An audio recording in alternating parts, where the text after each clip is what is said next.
وَإِلَٰهُكُمْ إِلَٰهٌ وَاحِدٌ، فرمایا تمہارا معبود ایک ہی معبود ہے، لا الہ الا، اس کے سوا کوئی عبادت کے لائق نہیں ہے۔ والرحمن الرحیم، وہ بڑا مہربان ہے اور نہایت رحم کرنے والا ہے۔ ہم عقیدہ توحید کے ماننے والے ہیں۔ عقیدہ توحید کا معنی ہے کہ اللہ وحدہ لا شریک ہے، اس کی ذات اور اس کی صفات میں کوئی اس کا شریک نہیں ہے۔ انسان سے تقاضائے بشری کے تحت جو غلطیاں، کمزوریاں، گناہ ہو جائیں گے اللہ اپنے فضل سے معاف فرمائے گا، شرک معاف نہیں کیا جائے گا، اس لیے کہ اللہ وحدہ لا شریک ہے، کبھی بھی کسی بھی طرح وہ شرک کو قبول نہیں کرتا۔ عزیز دوستو، جس طرح شرک اکبر ہے نا کہ اللہ کے ساتھ کسی کو عبادت کے لائق سمجھنا، اسی طرح ایک شرک اصغر بھی ہے، وہ ہے تصنع کرنا، بناوٹ کرنا، ریاکاری کرنا، دکھلاوا کرنا، اس کو بھی شرک اصغر کہا گیا۔ اللہ چونکہ وحدہ لا شریک ہے تو اخلاص کو پسند کرتا ہے، فقط اس چیز کو قبول کرتا ہے جو خالص اللہ تعالیٰ کی رضا کے لیے کی جائے۔ ساری زندگی انسان کسی چیز کو دین سمجھ کر کرے لیکن اس میں تصنع پیدا کر لے، ریاکاری اور دکھلاوا پیدا کر لے، اللہ کی بارگاہ میں وہ قابل قبول نہیں۔ تھوڑا کام کیا جائے لیکن فقط اللہ کی رضا کے لیے کیا جائے۔ آپ دیکھیں کہ اگر امام غزالی ایک بڑی خوبصورت مثال لکھتے ہیں، وہ فرماتے ہیں کہ ایک ریاکاری کی مثال یوں سمجھو، ریاکاری پر سزا ملنے کا معنی یوں سمجھو کہ ایک پہرے دار سے ایک بادشاہ بڑا راضی تھا کہ یہ تو رات بھی ساری کھڑا رہتا ہے اور میری حفاظت کے لیے تلوار اس نے تانی ہوتی ہے۔ بادشاہ بڑا اس سے خوش تھا، انعام و اکرام دینا چاہتا تھا اور دیتا بھی تھا، لیکن اچانک بادشاہ کو اگر یہ خبر ملے کہ یہ جو پہرے دار رات بھی ساری جاگتا رہتا ہے یہ میرے لیے نہیں جاگتا بلکہ معاذ اللہ اس کی تو کسی کنیز پر نظر ہے، اس لیے اس نے رات کی ڈیوٹی طلب کی، تو فرماتے ہیں اب بتاؤ بادشاہ اسے کیا سزا دے گا؟ اس نے کتنا اعتماد کیا، کتنا اس نے اس کے ساتھ محبت کی، کتنا اس سے پیار کیا، اور وہ کیا نکلا۔ ہمارا بھی یہ معاملہ ہوتا ہے کہ ہم اگر کسی شخص پر بڑا اعتماد کرتے ہیں، اس سے بڑی محبت کرتے ہیں، لیکن اگر ہمارا اعتماد ٹوٹتا ہے ہمیں تکلیف ہوتی ہے۔ نبی پاک علیہ الصلوۃ والسلام نے فرمایا سب سے بڑی زیادتی یہ ہے تمہارا اپنے بھائی کے ساتھ ظلم، یہ ہے کہ تم اس کے ساتھ کسی معاملے میں جھوٹ بول رہے ہو اور وہ تمہیں سچا سمجھ رہا ہو، یہ بڑا جھوٹ ہے تمہارا۔ مخلص زندگی جو ہوتی ہے نا، اخلاص والی، وہ قابل قبول ہوتی ہے۔ اپنی زندگی سے ہر قسم کی تصنع کو ہٹائیں، ہر قسم کی بناوٹ کو ہٹائیں، ہر قسم کی جو ظاہری زیب و زینت ہے، جو ملمہ سازی ہے، اس کو دور کریں۔ دینی کام بھی اگر اللہ کی رضا کے لیے نہ کیا جائے تو وہ دنیا بن جاتا ہے، اور اگر بظاہر وہ کام دنیا کا ہو لیکن کیا رب رسول کی رضا کے لیے جائے، اللہ رسول کی رضا کے لیے۔ دیکھیں نا، ایک آدمی تجارت کر رہا ہے، بظاہر تو وہ کاروبار کر رہا ہے، پیسے کما رہا ہے،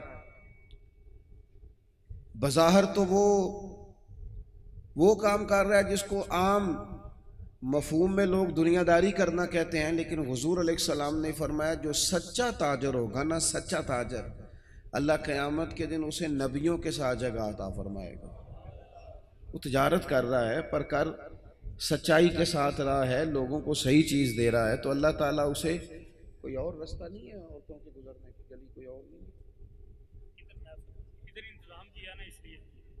نہیں بڑا اس کر کے سارے دوستوں کہہ رہے پیچھے چل جاؤ لیڈیز دا ادھر آؤ جاؤ نہیں تو یہاں سے کوئی راستہ رکھا ہے نکلنے کا اور نہیں عورتیں ادھر بیٹھ رہی ہیں آ تو ادھر سے رہی ہے نا وہ اس گلی سے آ رہی ہیں اللہ آپ کو سلامت رکھے خواتین کے لیے کوئی الگ بندوبست ہو جائے گزرنے کا تو وہ اچھی بات ہے اللہ آپ کو سلامت رکھے چلے میں جو بات عرض کر رہا تھا اس پر آپ کی توجہ دلاتا ہوں کہ جب انسان کا مزاج یہ ہو کہ وہ اللہ کی رضا کے لیے اب کوئی آدمی رزق حلال کمانے کو نکلتا ہے محنت مزدوری کے لیے جاتا ہے تو لوگ تو یہی سمجھیں گے نا کہ دنیا داری کر رہا ہے ایک شخص نبی پاک صلی اللہ تعالی علیہ وسلم کے سامنے سے گزرا صحابہ بھی موجود تھے تو جب وہ گزرا تو بعض لوگوں نے کہا دیکھو یہ کاش اللہ کے رستے میں جد و جہد کرتا یہ تو دنیا داری کر رہا ہے تو حضور نے فرمایا اگر اپنے بچوں کے لیے رزق حلال کمانے نکلا ہے پھر بھی اللہ کے رستے میں ہی ہے اور اگر اس لیے نکلا ہوا ہے کہ کسی کے سامنے ہاتھ نہ پھیلانا پڑے تو پھر بھی یہ اللہ کے رستے میں ہی ہے اور فرمایا اگر اس لیے نکلا ہے کہ اپنے بہن بھائی بال بچے ماں باپ دوست احباب کے ساتھ خیر کرے گا تو پھر بھی اللہ کے رستے یعنی بظاہر وہ کام جنہیں لوگ دنیا کا کام سمجھتے ہیں اگر اس میں بھی رضا الہی شامل کر لی جائے تو وہ کام دین بن جاتا ہے اور اگر جس کام کو لوگ دینی کام سمجھ کے کریں لیکن اس میں تصنع آ جائے بناوٹ آ جائے لوگوں کو ذرا پتہ چل جائے ذرا میری بھی فوٹو آ جائے ذرا میرا بھی نام ہو جائے تو آپ نے دینی کام نہیں کیا یا آپ نے دنیا داری کی تو اپنی زندگی میں اخلاص میں اکثر دوستوں سے کہتا ہوں کہ میاں بیوی بھوک میں بھی گزارا کر لیتے ہیں تھوڑی وسائل میں بھی زندگی گزر جاتی ہے شرط یہ کہ ایک دوسرے کے ساتھ مخلص ہوں لیکن اگر خاتون کو پتہ چلے کہ میرے ساتھ مخلص نہیں ہے اور خاوند کو پتہ چلے کہ میرے ساتھ مخلص نہیں ہے تو وہ گھر نہیں چلتا تو اگر اخلاص نہ ہو تو ایک گھر نہیں چلتا تو پورا دین کیسے چلے گا اپنی زندگی میں اپنے مزاجوں میں اخلاص بہت ساری ہماری پریشانیوں کا سبب ہمارا دکھاوا ہے اور میں نے دیکھا ہے یہ جو دکھاوا کرنے والے ہیں بیچارے یہ بڑے ڈسٹرب لوگ ہیں ذہنی طور پر شدید پریشان لوگ ہیں دکھاوا کرنے والے بیچارے بڑی تکلیف میں ہیں کہ دیکھو یار میری فوٹو نہیں آئی خود بتاتے ہیں اللہ کا شکر ہے جی میں فلانا کام بھی نیکی کا کرتا ہوں بڑا کرم ہے جی فلاں خیر بھی آپ کو یہ کیوں بتانا پڑا اتنی پریشانی کیوں لگ گئی آپ کو اگر آپ کرتے ہیں تو اللہ تعالیٰ اس کا اجر آپ کو عطا کرے گا خود بخود آپ کو کیوں ایسا کرنا پڑا اخلاص والی زندگی گزاریں اپنے لہجوں میں اپنے لفظوں میں حسن اور صفائی لائیں دیکھیں نبی پاک صلی اللہ تعالیٰ علیہ وسلم نے فرمایا قیامت کے دن کچھ لوگ بڑی نیکیاں لے کے رب کی بارگاہ میں حاضر ہوں گے ان کے پاس بڑی نیکیاں ہوں گی لیکن اللہ فرمائے گا تم نے نیکیاں تو کی تھیں پر کی تھی لوگوں کو دکھانے کے لیے اب اس طرح کرو جن کو دکھانے کے لیے نیکی کی تھی انہی سے جا کے اجر مانگو میرے لیے کی نہیں لہذا ان سے اجر مانگو جن کے لیے تم نے نیکی بڑا سخت معاملہ ہے اور بڑا اذیت ناک مسئلہ ہے دکھاوے کا یعنی کوئی بھی آپ کام کریں آپ کسی کے شاگرد ہوں تو مخلص ہوں کسی جگہ ارادت مند ہوں تو مخلص ہوں کسی جگہ استاد ہوں تو مخلص ہوں کسی جگہ آپ کی ذمہ داری تعلیم و تربیت کی ہو تو مخلص ہوں اگر اخلاص نہیں ہوگا تو پھر ریاکاری کا سادہ ترجمہ اداکاری ہوتا ہے پھر اداکاری بندہ کتنی کو کرے گا تھک جائے گا آپ مخلص ہو کر اپنا کام بھی صحیح کر کے کریں اللہ کی رضا کے لیے یہ رشتہ داروں میں زیادہ لڑائیاں کیوں ہوتی ہیں سارا چکر پروٹوکول کا ہے مجھے آگے نہیں کیا میرا نام نہیں لیا اگر اخلاص ہو جائے نا یار میں نے اللہ کی رضا کے لیے صلہ رحمی کرنی تو پھر تو میرے نبی پاک نے فرمایا جو تم سے توڑے اسے جوڑو جو تمہیں محروم کرے اسے عطا کرو پھر تو انداز اور ہو جاتا اخلاص جو ہوتا ہے وہ اصل ہوتا ہے اخلاص جو ہوتا ہے وہ حسن ہوتا ہے اور نبی پاک علیہ السلام نے فرمایا مخلص ہو جاؤ خالص ہو جاؤ اللہ کی رضا کے لیے تمہارا تھوڑا عمل بھی تمہیں کفایت کر جائے گا تھوڑا عمل بھی تمہارے لیے زیادہ ہو جائے گا مخلص ہو جاؤ تھوڑا عمل بھی فائدہ دے گا لیکن اگر اخلاص نہیں تو پھر تو انسانی زندگی انتہائی کٹھن ہو جاتی ہے، وقت گزارنا مشکل ہو جاتا ہے۔ مخلص ہے نا جو بندہ، تو وہ سادہ بھی ہے، جو مخلص ہے وہ چھپا ہوا بھی ہے، اور حضور نے فرمایا اسے مبارک ہو جسے تھوڑے لوگ جانتے ہیں۔ وہ بندہ ویسے ہی انفرادی ہو جاتا ہے۔ اخلاص اپنی زندگی میں، اپنے معاملات میں، اپنی روٹین میں، اس کو میں نے ایسے لوگوں کو دیکھا جو ٹیچر ہیں کسی ادارے میں، خود پتہ چل جاتا ہے انہیں کہ یار یہ بچہ کمزور ہے، غریب ہے، اس کے ماں باپ زیادہ اخراجات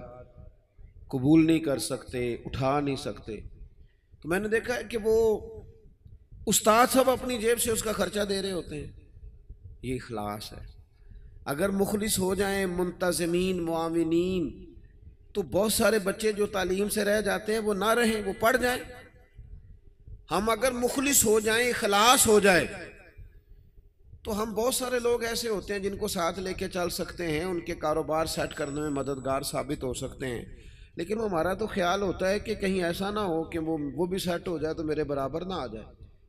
مخلص اگر ہو جائیں تو زندگی میں بڑے سارے لوگوں کا ہاتھ تھامیں گے، بڑے سارے لوگ ہوں گے جن کو لے کے چلیں گے۔ شرط اللہ کی رضا ہے، اللہ کی رضا شرط ہے۔ اگر اللہ تعالیٰ کی رضا، وہ حضرت سعد بن ابی وقاص رضی اللہ تعالیٰ عنہ کہتے ہیں جب ہم قادسیہ کے علاقوں میں جنگ لڑ رہے تھے نا، تو وہاں ایک شخص بڑا مہنگا مال غنیمت، بعض نے تو لکھا ہے کہ تاج سونے ہیرے لگے ہوئے تھے، بادشاہ کا تاج، وہ بندہ نہ ڈھونڈ کے لایا، مل نہیں رہا تھا، جنگ ہوئی تو ریتلا علاقہ تھا، تاج بادشاہ کے کہیں کھو گیا۔ تو ایک آدمی سادہ سا فوجی وہ تاج لے کے شام کو سپہ سالار کے خیمے میں داخل ہوا، تو ان سے جب پوچھا گیا، وہ تاج انہوں نے پیش کیا، چہرے پہ کپڑا ڈالا ہوا تھا، تو ان سے پوچھا گیا کہ آپ بڑے امیر آدمی ہیں جو آپ نے بڑی دیانتداری سے یہ تاج واپس کر دیا۔ کہنے لگے نہیں، گزر بسر مشکل سے ہے۔ تو کہا پھر آپ نے اتنا مہنگا تاج ہاتھ آیا تھا واپس کیسے کر دیا؟ کہنے لگے میں نے اپنے رب کو راضی کرنا ہے، دیانتداری اللہ کی رضا کے لیے دکھائی۔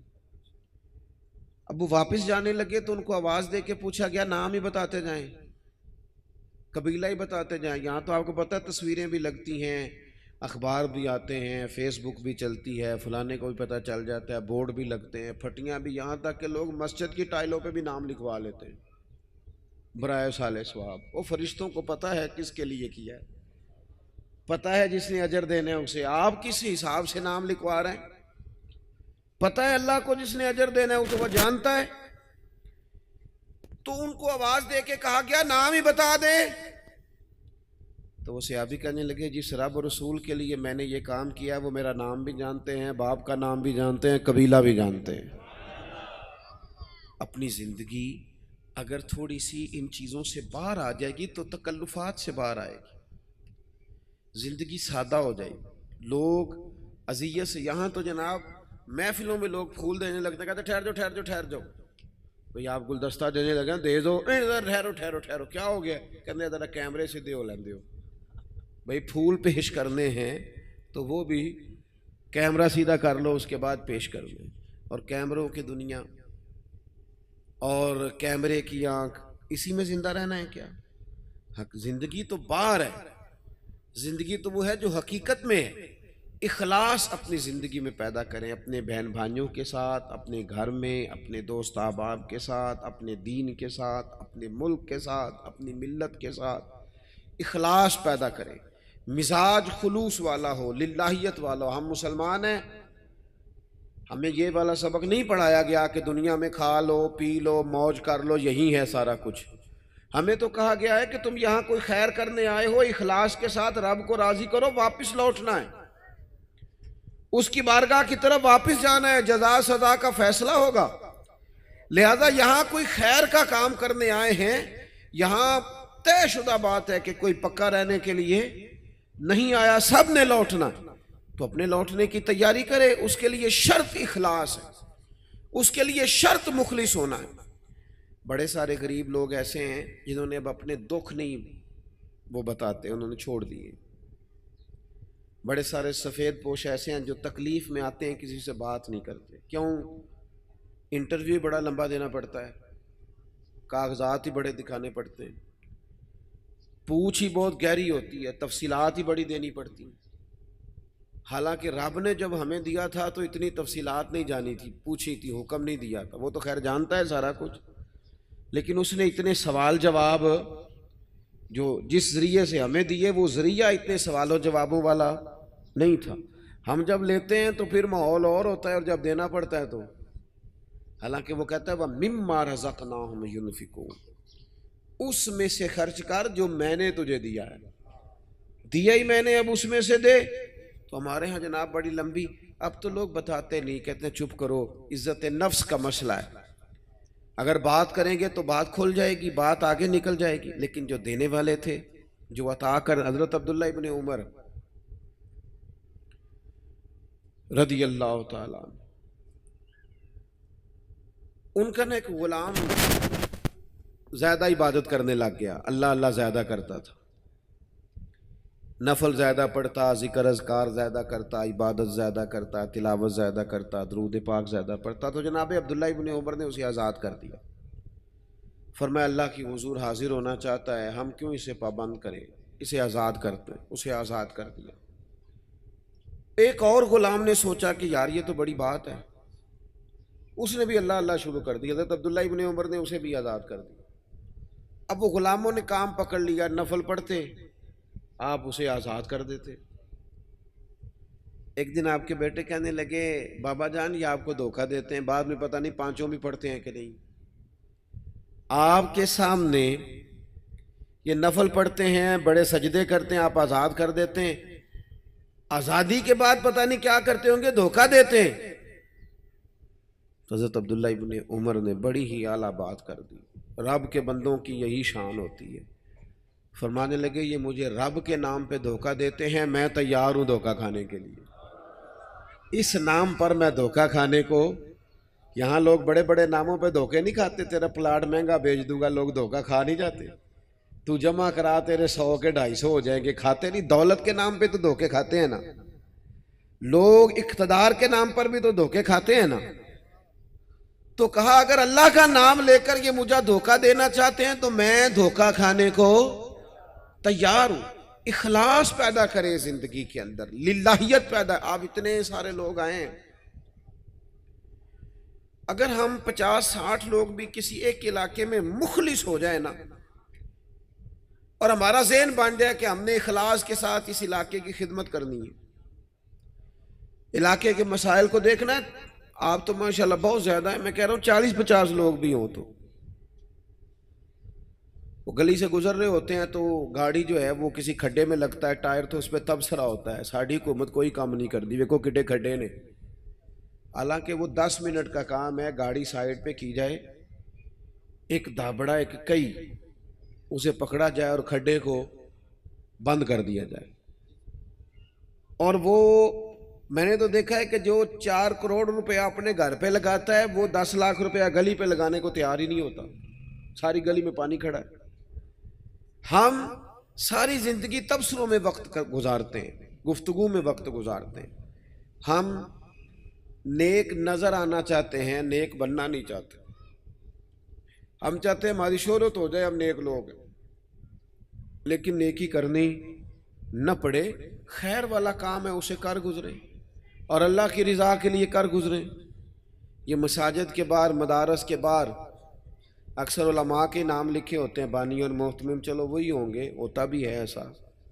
لیکن اس بندے کا بھی بڑا کردار ہوتا ہے جو اس میں ڈھیر سارا حصہ ملا جاتا ہے اور ساتھ یہ بھی کہہ جاتا ہے میرا نام نہ لے آ جائے، وہ بھی بڑا مخلص ہوتا ہے، وہ بھی بڑا بانی ہوتا ہے جو کہہ جاتا ہے میرا ذکر کرنا سارا میرے ذمے لگا دیں، آپ لنگر کا خرچہ ساری محفل کا دے دوں گا، میرا نام نہ لینا۔ اس سے دل ٹھنڈا رہتا ہے، اس سے طبیعت ٹھنڈی رہتی ہے۔ لیکن اگر فون پہلے ہی چل پڑے، میں آ رہا ہوں، میں کیا کر رہا ہوں، اور جناب دیکھنا میں انقلاب برپا کر دوں گا، تو بھئی آپ گرج رہے ہیں، برسنے کی امید ذرا تھوڑی ہے، جو برستے ہیں ان کو گرجنے کی ضرورت، وہ تو کام کر کے گزر جاتے ہیں۔ بات زیادہ نہیں کرنی، بس میں ختم کرنے لگا ہوں، آپ نے توجہ کرنی ہے۔ اپنی زندگی جب اخلاص والی ہوتی ہے نا تو مخلص یہ کیسے ہو سکتا ہے کہ آپ کسی کے ساتھ مخلص نہ ہو اور پھر آپ دعویٰ کریں وہ مخلص ہو جائے؟ یہ کیسے ہو سکتا ہے؟ آپ پہلے مخلص بنے، پھر باقی لوگ بھی آپ کے ساتھ مخلص ہو جائیں گے۔ ہم چاہتے ہیں ساری دنیا میرے ساتھ مخلص رہے۔ وہ امام غزالی رحمۃ اللہ علیہ سے پوچھا ایک شخص نے کہ مخلص دوست نہیں ملتا، تو فرمانے لگے چل تو ہی مخلص ہو جا، تو ہی مخلص ہو جا۔ ہم یہ چاہتے ہیں میرے ساتھ سارے لوگ سچ بولیں اور میں کسی کے ساتھ بھی سچ، تو یہ ہو نہیں نہ سکتا۔ مجھے ہر دکان سے سودا خالص ملے اور جو میں بیچ رہا ہوں وہ میں خالص، تو بھئی ایسے ہوتا نہیں نا، یہ تو ممکن نہیں نا۔ تو اپنی زندگی میں اخلاص، امام ابو نعیم کہتے ہیں کہ ایک 100 گھر تھا پورا مدینہ شریف میں، تھوڑی سی آبادی ہوتی تھی، 100 گھر تھا جس میں 2 وقت کھانا بھی ملتا تھا، کپڑے بھی بچوں کے، دیگر اخراجات بھی، 100 گھر کو، اور سالوں ملتا رہا پر پتہ نہیں تھا کون دے جاتا ہے۔ سالوں وہ کھانا پانی بچوں کے خرچے آتے رہے پر پتہ نہیں تھا دے کے کون جاتا ہے۔ پھر اچانک ایک دن ایسا آیا کہ وہ کھانا بھی آنا بند ہوا، وہ ساری چیزیں بند ہوئی، لوگ پریشان ہوئے، ڈسٹرب ہوئے، تکلیف بڑھی، ایک دوسرے سے پوچھنے لگے تیرے گھر بھی نہیں آ رہا؟ اس نے کہا نہیں آ رہا۔ تیرے گھر 100 تو گھر تھا، پھر کہا پتہ کرو کب سے نہیں آ رہا، تو پتہ چلا 18 محرم سے میرے گھر نہیں آیا لنگر۔ 18 گھر سے وہ کہنے لگا 18 محرم سے میرے گھر بھی نہیں آیا۔ وہ جب غریبوں نے تاریخیں ملائیں 100 گھروں نے، تو 18 محرم سے ہی لنگر بند ہوا۔ پتہ کرو 18 محرم کو کیا ہوا، تو پتہ چلا 18 محرم کو امام زین العابدین کا انتقال ہوا۔ 18 محرم کو امام صاحب کا وصال ہوا۔ وہ 100 گھروں میں کھانا پہنچاتے تھے،